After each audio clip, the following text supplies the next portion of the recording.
هل هذه العبارات الحادة التي تطلقها دوما هي التي دفعت مثلا الدكتور وحيد عبد المجيد لأن يقول أنك عديم الذكر والأهمية ولا أعرف من أين جاء ومتى دخل المشهد السياسي؟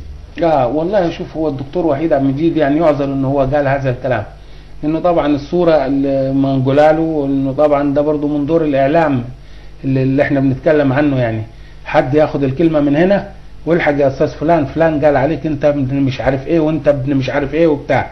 طبعا الثاني ياخد الكلمتين لسه مش عارف إيه اللي حصل، واحد بيقول لك أنت ابن كذا وأنت ابن كذا، طبعا أنت بتروح رد إيه؟ هل هم عقلاء السياسة؟ مرة الأستاذ محمد العمدة يستفز نتيجة فيديوهات، والدكتور وحيد عبد المجيد يستفز نتيجة. ما أنا بقول لك هو يعني أكيد هو ما وصله إنه شتم عليك قال كذا، يعني هو فبالتالي هو لازم يرد. فماذا ترد عليه؟ بس انا برد عليه بقول له ايه بقى، بقول له يا دكتور وحيد انا مش هقول لك انا محمد العمدة مين ولا دخل السياسة امتى ولا الكلام ده كله، انا بس هقول لك ان ربنا سبحانه وتعالى لم يخلق انسان عديم الذكر ولم يخلق انسان عديم القيمة. ربنا سبحانه وتعالى بيقول ولقد كرمنا بني ادم على العالمين، يعني ده البني ادم ده مكرم من عند ربنا ايا كان وضعه وايا كان ليه ذكر في السياسة ولا ملوش ذكر في السياسة، فيكفي الانسان انه مكرم من الله حتى لو كان الدكتور وحيد عبد المجيد يرى انه عديم الذكر يعني.